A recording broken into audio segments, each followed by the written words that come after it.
fact that Blake Lively has been rude and cruel to people throughout her career. Whew, buckle up because Blake Lively is spiraling like never before, and it's getting messier by the minute. One by one, her so-called friends and co-stars are stepping up, dragging her dirty little secrets out into the light for the world to see.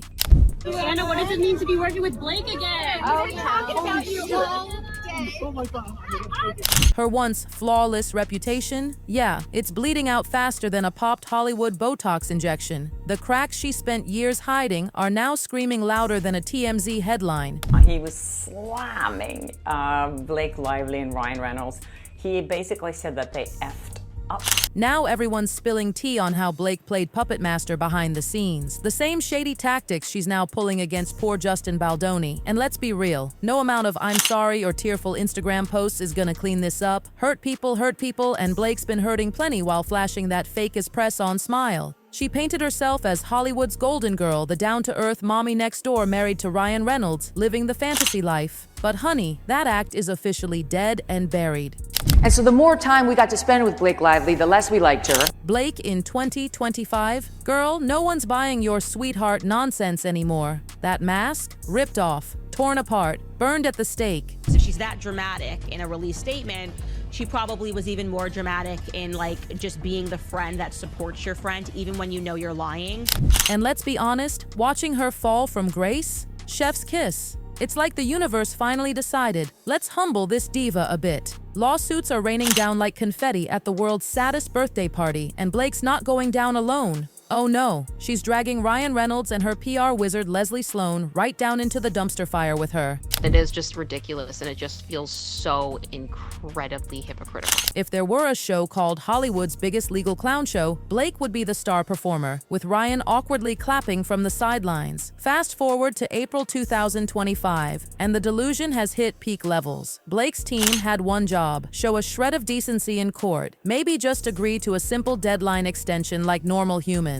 But no, Queen Blake doesn't do courtesy. Justin Baldoni's team at Wayfair politely asked for a tiny breathing room, and Blake's people slammed the door in their face harder than she accepts yet another rich woman who learns a life lesson movie role. Yeah, it's just weird. It's just weird. I don't get it. We'll see why, but they seem to want to make it as difficult as possible, which I guess is part of a plan. And if you want to be and all the drown them in paperwork is what they're trying to do. And maybe that's, I could see that maybe of just like, Justin's side has so much more going for them. And get this, while Justin and Wayfair are out here answering over 500 discovery demands, yeah, 500, Blake's squad acted like they were too busy sipping organic lattes to even reply. Federal judges? Yeah, they don't care about your People's Choice Awards, sis. March 2026 is the trial date, and Blake better realize real quick, judges don't hand out Oscars for most dramatic courtroom meltdown. To just keep constantly drowning them and costing more money and just stressing them probably is part of the plan in a way to like just turn the screw that way, whereas Brian keeps threatening them with all the, depositions of celebrities and friends that are gonna come out and expose you.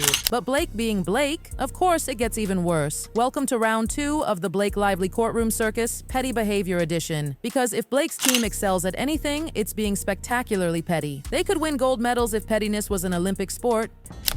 Unbelievable. Blake Lively's team will not cooperate in court. Already threw a tantrum over basic extensions? Cool. Now let's crank the crazy up to 11. Blake and her trusty sidekick Leslie Sloan thought it was a brilliant idea to serve Justin's team with 1,600 plus discovery requests and 79 interrogatories. 1,600. That's not legal strategy, baby. That's straight up harassment wrapped in Gucci. That Blake and Leslie's parties will not agree to push their hearings and stuff.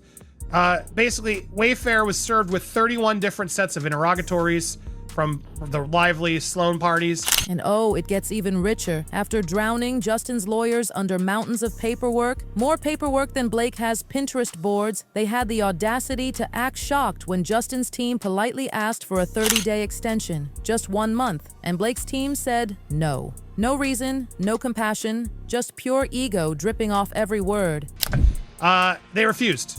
They refused consent, and they would not provide any real reason for their reasoning. They objected without reason, and objected because April 18th deadline is not dependent on the timing of the court's order to motion dismiss. And in the cherry on top moment of heartlessness, When Justin's lawyer's house literally burned down, Blake's team still refused an extension. Imagine being so obsessed with winning that you can't even show compassion after a house fire. That's not just cold, that's Antarctica in human form.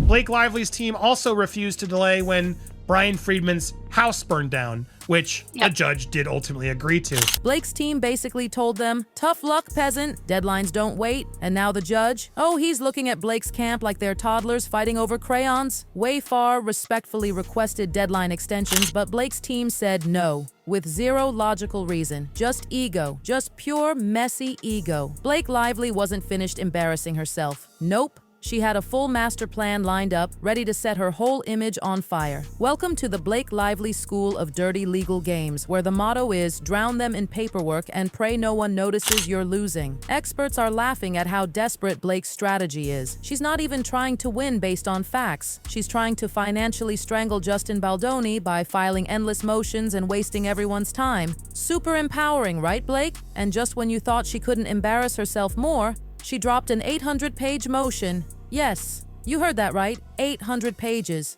Trying to dismiss claims against Jed Wallace. Sis killed a whole forest for this nonsense. Meanwhile, Justin's lawyer, Brian Friedman, is out here dropping bombs, teasing that celebrity depositions are coming. Blake, Ryan? Oh, they might have to take the stand, under oath. No PR team, no Instagram filters, no perfectly rehearsed sob stories, just raw, messy truth. Ryan better practice that sad puppy face, because when the questions start flying, it's going to get ugly. And the best part? Blake's crying about being overwhelmed by discovery demands. While she's the one who started the whole war, it's like setting your neighbor's house on fire and then whining about the smoke ruining your dress. Make it make sense. At this point, even the federal judge probably wants to yeet Blake out of the courtroom. Judges hate celebrities who weaponize the legal system, and honey, Blake's tantrums are writing their own grave. One more diva move, and the judge might start handing out sanctions like Halloween candy, because just when you think Blake Lively couldn't possibly sink lower, she did. She decided to drag the freaking New York Times into her legal dumpster fire. Because why not destroy every last shred of dignity on your way down, right? The cold, hard reality? Metadata hints that Blake's team was getting way too cozy with folks at the New York Times behind the scenes. Not journalism, sweetie, fan fiction. And someone please tell Blake, the New York Times has litigation privilege. Meaning, sis, you literally can't sue them just because you're mad. Even Trump tried to sue them and failed. Sarah Palin gave it a shot and flopped harder than a bad TikTok. But sure, Blake, go ahead. Sue the most powerful newspaper on earth while your reputation is already bleeding out. Judge Lyman even warned Blake's lawyers back in February 2025, stop embarrassing yourselves. Translation, girl, sit down. But of course, Blake didn't listen, because when you're spiraling this hard, logic goes out the window. And then, oh God. Freaking Harvey Weinstein of all people decided to crawl out from under his prison bunk to defend Blake. Yes, Harvey Weinstein. The man synonymous with Hollywood's darkest scandals is now giving Blake the world's grossest fist bump. And Blake's sitting there thinking this is helping her case? Sister, if Harvey Weinstein is your hype man, you're done. The irony is so delicious it hurts. The woman who once painted herself as a feminist champion is now getting public hugs from the actual face of Hollywood's rot. Whoo, Blake, whoo, and let's not even pretend the New York Times is shaking in their boots. They clapped back calmly and deadly. None of the facts in our coverage are in dispute. Translation, Blake, sit down, take a nap. You're embarrassing yourself. And baby, if you thought the New York Times was Blake's only problem, get ready because the backstab parade just keeps growing. First up, Isabella Ferrer, Blake's former co-star, basically erased Blake from her life like a bad tattoo. Even though they never even filmed scenes together, Blake tried to pressure Isabella into backing her fake narrative. And Isabella? Queen behavior. She deleted Blake like expired milk and kept it moving. Daily Mail caught on fast, reported how Isabella felt manipulated, betrayed, disgusted, and honey, it didn't stop there. Turns out, Blake's been playing everyone for years. Taylor Swift's team quietly distanced themselves too. You know it's bad when Taylor Swift, queen of loyalty, gives you the cold shoulder. Taylor's basically sitting back, sipping wine and thinking, girl, I'm not about to sink with your ship. And guess what? Sources say Taylor Swift is about to get deposed, meaning Blake tried to drag Taylor into this courtroom circus. Blake's obsession with using celebrity friendships like props is coming back to bite her hard. Meanwhile, Blake's leaked texts, total disaster, planting rumors, spreading lies, and, get this, trying to recruit 2 mystery actresses to back her up. Neither one wanted to touch Blake's mess with a 10-foot pole. Smart girls. Because once those depositions start rolling, Blake's fantasy land is about to get bulldozed by hard-cold reality. No Instagram filters, no teary interviews, just truth. At this point, Blake's whole empire, the fake feminism, the Pinterest perfect family image, the Hollywood golden girl illusion, it's all lying in smoking ruins. She cozied up to the New York Times. She took PR hugs from Harvey Weinstein. She tried recruiting actresses who wanted nothing to do with her. She leaked desperate texts to spin herself as the victim. And guess what she earned? Total and complete isolation. Even her own fans are like, girl, no. Meanwhile, poor Ryan Reynolds, spotted sprinting through an airport, looking like he aged a decade overnight, like he could literally see his career flash before his eyes. Not exactly the quirky rom-com ending they had planned. And People magazine, bless their hearts, tried so hard to spin it. Blake has no regrets. Blake is doing this for her daughters. Sweetie, you're not fooling anybody. Behind the scenes, insiders say her team is panicking, desperation dripping from every carefully planted news article. The golden couple narrative, officially dead, buried, gone. Taylor Swift, you have to recognize and respect the fact that she is a machine, okay? She is an absolute machine. She will do everything to protect her image. And let's be brutally honest, Blake's not heading toward a courtroom victory. She's heading straight into a silent, humiliating settlement. Because guess what? 95% of federal cases settle. There's no hero moment coming. No surprise win ending. Just a giant check, a non-disclosure agreement, and Blake disappearing into irrelevance. I don't know. This doesn't look like a woman under stress. This doesn't look like a woman who can barely get out of bed, as we've seen in reports. This looks like a woman who cannot wait to be back in the spotlight. Judge Lyman, he's over it. He's pushing hard for a settlement because even he's sick of Blake's Real Housewives drama in his courtroom. Without hard evidence, Blake's so-called conspiracy claims are basically Swiss cheese. Stale, moldy, and straight up pathetic. When this finally settles, the whole world will know. Blake lost. Big time. No Instagram caption is saving her now. And let's talk about the money. Blake's legal bills are stacking up faster than canceled Netflix shows, PR firms, overpriced lawyers, constant damage control. It's like watching someone throw diamonds into a bonfire.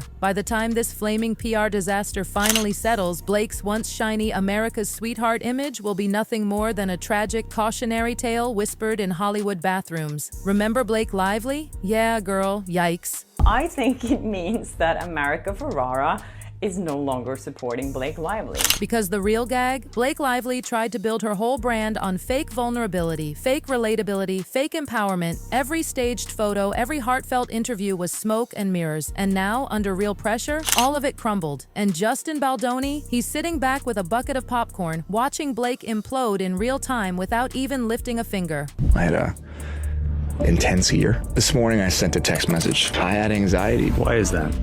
I haven't talked about this yet, but Hollywood's former golden couple is now Hollywood's biggest cautionary tale. From Shaq's couple goals to Shaq's yikes faster than you can say bad legal advice. Because let's be real, when your co-stars, your friends, and even the New York Times want nothing to do with you, maybe the problem isn't them. Maybe it's just Blake. No amount of horse photos, motivational Instagram quotes, or fake smiles from Ryan Reynolds is saving this mess. It's over. The curtains closed, the audience left, and Blake Lively, she's standing there, alone, under a dying spotlight, as her carefully crafted empire crumbles around her. Drop your thoughts below and smash that subscribe button for more juicy Hollywood meltdowns. Juicy Hollywood meltdowns.